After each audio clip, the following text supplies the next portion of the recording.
think Crawford is way better than Floyd Mayweather. We already know. We knew Crawford is a great fighter. The comparison, listen, Crawford Mayweather would have been an amazing fight in their prime. Just like you insert Ray Leonard in there, just like you insert Ray Robinson in there. What a round robin that would have been. He tried. You catch him, he want to catch you back. You know what I mean? You fighting Bud, he's not. Bud's not running from nobody.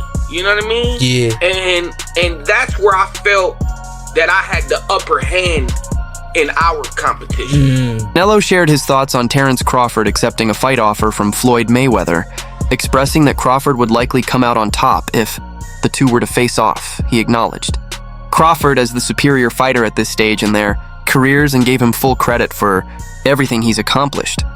Canelo described Crawford as exceptional, highlighting his impressive timing and technical ability.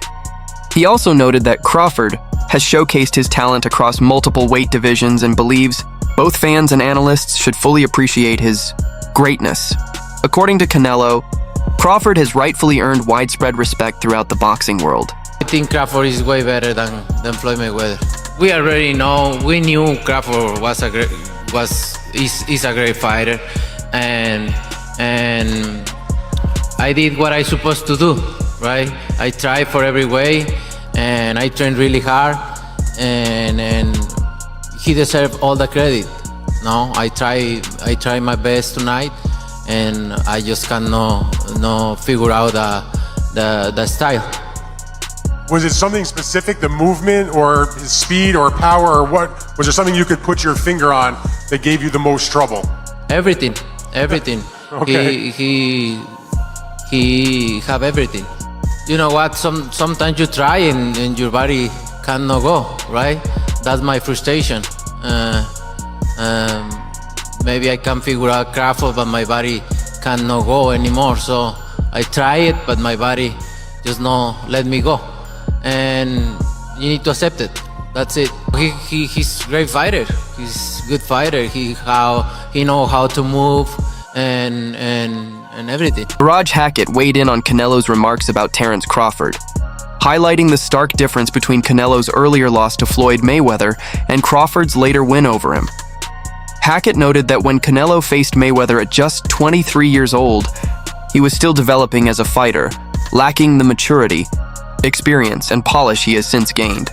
In contrast, Crawford went up against a version of Canelo who had already solidified his status as a top-tier champion and a leading figure in boxing. According to Hackett, this context makes Crawford's win even more impressive, as he defeated a prime, fully evolved Canelo, not the younger, less refined boxer Mayweather once outclassed. Heard that what I think is when Floyd beat me, I was 23, I wasn't polished. When Bud beat me, I was the man. I was the man. And he beat me fair and square. He beat me at my game and he beat me at his game.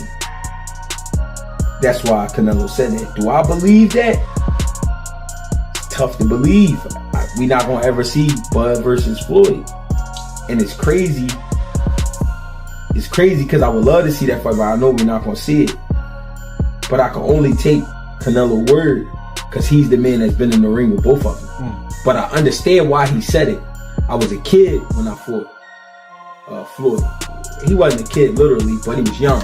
He was young. There was a lot he didn't know. There was a lot he didn't understand about boxing that he later on learned and got better.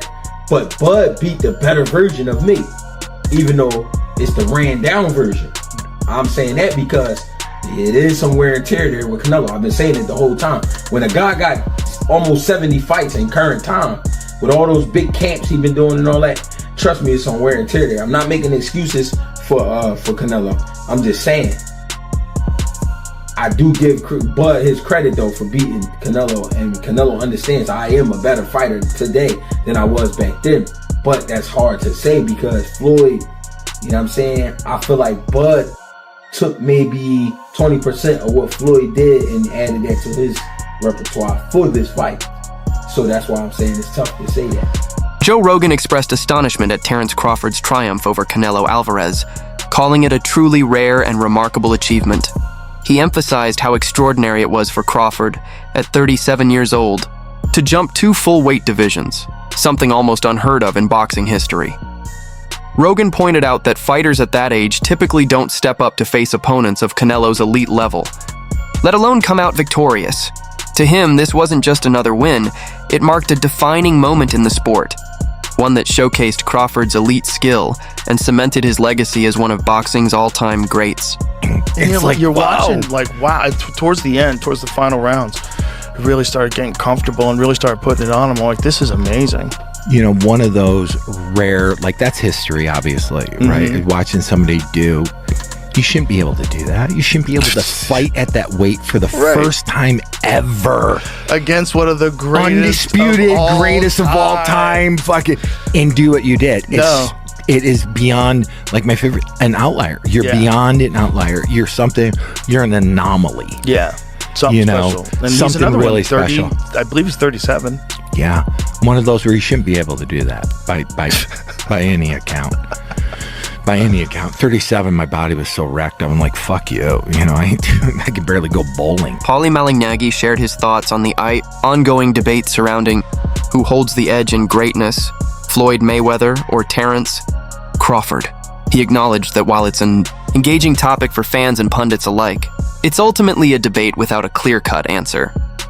Malignaggi pointed out that both fighters come from different eras, each with their own set of challenges and circumstances, making direct comparisons difficult.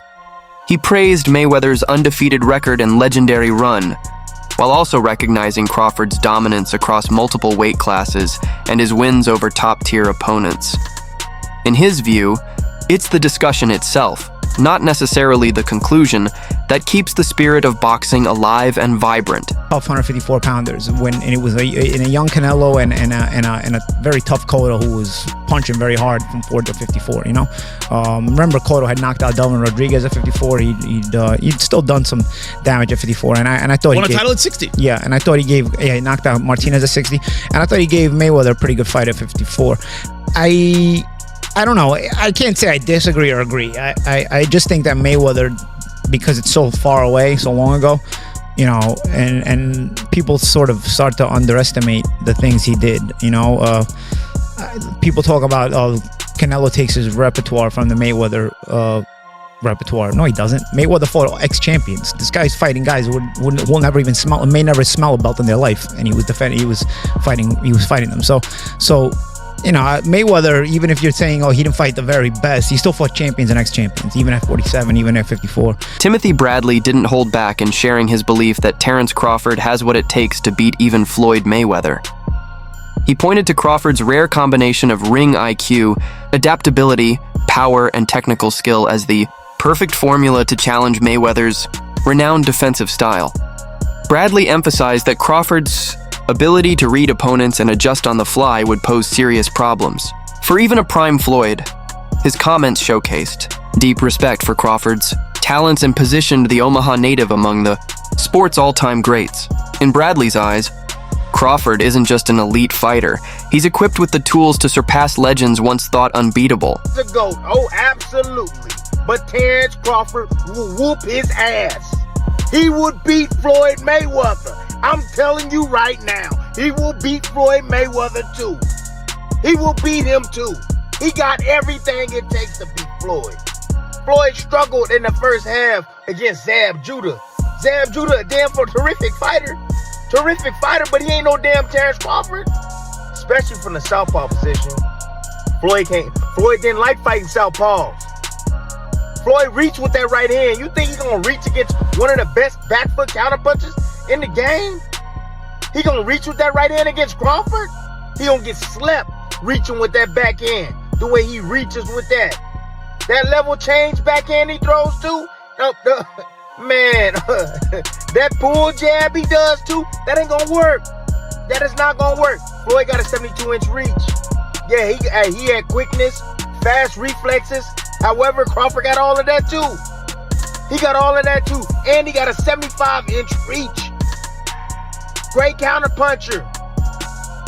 Can concentrate all night. Can put pressure on Floyd. He can even invite Floyd in. Yep. I noticed. Floyd's not having success. He started to step on the gas. That's what he do. and he gonna run into problems with Crawford because Crawford hits harder than him. Some analysts in the boxing community believe that for Terence Crawford to fully eclipse Floyd Mayweather's legacy, he must take on a truly monumental challenge, namely a fight against Dimitri Bivol, a dominant force at light heavyweight known for his size, skill, and technical prowess, is seen as the kind of elite opponent who could push Crawford's greatness to another level. Critics argue that defeating Bivol, a naturally bigger and still prime champion, would showcase Crawford's ability to overcome seemingly insurmountable odds. Such a victory, they contend, would silence any remaining doubts and secure Crawford's place as perhaps the most accomplished fighter in boxing history, achieving milestones even Mayweather never reached. Let's see Bivol, Bud, next, since Bud's so strong. That's what I said. Why you talking about 54? None of them dudes gonna get you up. If you truly beat Canelo, why not be the greatest fighter in the existence of boxing? Like, Bivol is the only dude to beat 2 undisputed active champions. Like, he beat Canelo as an undisputed champion, and he beat Better Beef as an undisputed champion. Bivol, historically, might go down as one of the greatest to ever do it. If you beat Bivol and you beat Canelo, I mean, Crawford might have surpassed TBE in Floyd. Floyd has never beaten someone as accomplished as Bivol. And forget about accomplishments like perceived threat. Who's Bivol on Floyd's resume? Rumors are swirling that Terence Crawford is setting his sights on an extraordinary goal, becoming a 6th Division world champion, a feat achieved by only a select few in boxing history. Having already made his mark by dominating across several weight classes and top-tier opponents, Crawford's desire to climb even higher reflects his relentless drive to challenge himself. The possibility of him entering the middleweight division, stepping up to 160 pounds, and has sparked major excitement within the boxing community. Such a move would see Crawford facing off against naturally bigger, stronger fighters, further solidifying his reputation as one of the sport's most daring and ambitious champions. And Terence Crawford and his team stated that if he does stay in the sport of boxing and he does move down, he's not going to drop down below 160. And so it's being reported that Terence Crawford wants to become a 6th Division champion. And a guy that he had his sights set on is now calling him out aggressively and daring him to come down and fight him. And that's Janibek, who is seen to be the best 160-pounder in the world. And he's the unified IBF and WBO 160 middleweight world champion. The middleweight division, 160, is a glamour division. There's the top 3 glamour divisions in the sport of boxing is welterweight, 147. Terence Crawford knocked out every opponent he faced at welterweight and became undisputed there. Adding to the growing buzz, Janibek Alimkhanuly has publicly thrown down the gauntlet, calling on Terence Crawford to face him at middleweight, challenging him not to shy away from the opportunity. Janibek, an undefeated title holder rapidly gaining respect in the boxing world, views this potential clash as a chance to secure a career-defining moment against one of the sport's all-time greats. For Crawford, taking the fight would represent more than just another step up in weight. It would be a bold move in pursuit of legacy, a chance to prove his supremacy in yet another division. Whether or not the bout comes to fruition, the mere prospect has sparked intense discussion among fans and pundits alike, turning Crawford's next move into one of the most closely followed developments in boxing today. He faced at welterweight and became undisputed there. The next glamour division is middleweight, 160, that Marvin Hagler, made famous, many middleweights, Sugar Ray Robinson. It's a glamour division, right? Sugar Ray Leonard moved up there, Tommy Hearns, that's a glamour division. And obviously, the division that carries the sport of boxing when it's on top is the heavyweight division. Then you can make a case for the lightweight division, so on and so forth, right? I would say the lightweight division is number 4. So Terence Crawford became a champion at lightweight, right? So with that said, you have Janibek, who's seen as the best fighter there. He's the IBF WBO champion.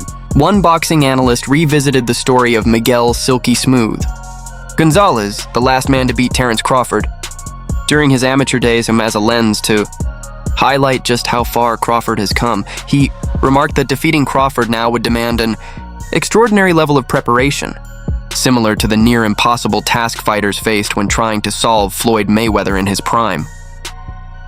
Crawford, he noted, has evolved into one of the most formidable figures in the sport, blending razor-sharp defense with pinpoint offensive execution. Much like Mayweather once did, Crawford now carries an aura of near invincibility. His ability to read opponents, minimize damage, and strike with clinical precision has made him the type of fighter who forces challengers to train obsessively just to stay competitive. Beat Terence Crawford. What did you do to actually get a win over him? I agree with Augie. With what he said about Floyd, I'm going to say about Crawford. You got to punch with Crawford. You got to counter Crawford and punch with Crawford. You gotta bang the body with Crawford. You got to stay on top of Crawford. You know what I mean? Fight him in that phone booth if you can. I mean, as I remember, that's exactly what I did. You know, Crawford, he switches and all that. I don't get that. I don't get out my hookup with all the switching he does. But what tripped me out was he got low in the ring. Like, he kind of like cut his height down. I had a field day with that. He should have stayed tall. You know, he cut his height down, and you know, I stayed in his chest. You know, and you gotta counter Crawford. You gotta fight Crawford. And what I always thought about Crawford was he's easily taken out his hookup. I thought, you know,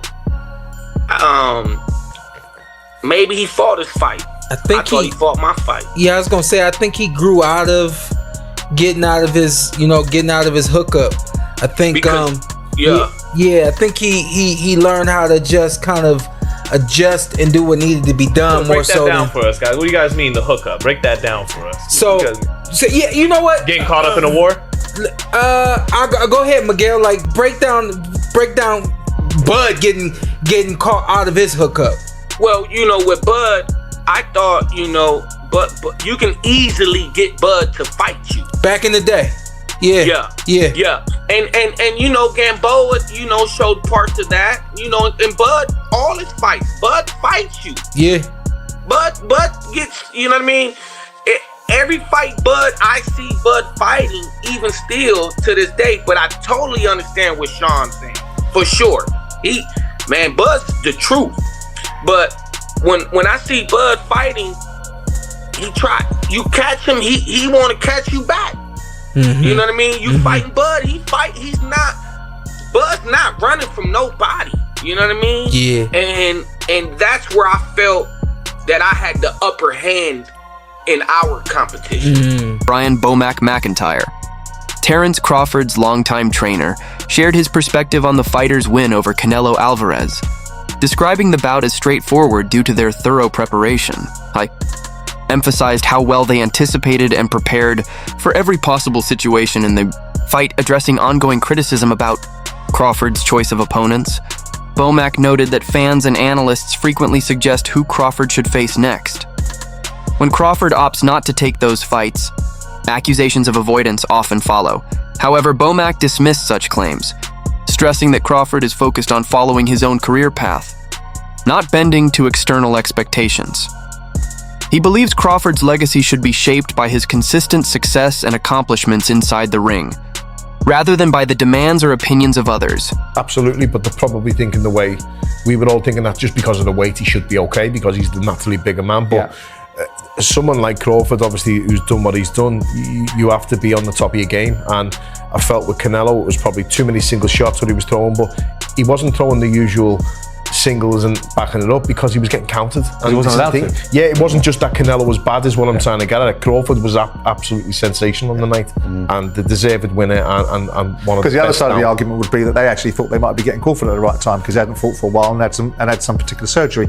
I mean, did it go, as I said to you at the top of the show, Bomac, I mean, I watched you in the corner and I thought it was a exercise in how a corner should be conducted in terms of the communication, the coherency of it, and the discipline behind who spoke, when they spoke, what they said, and what needed to be heard.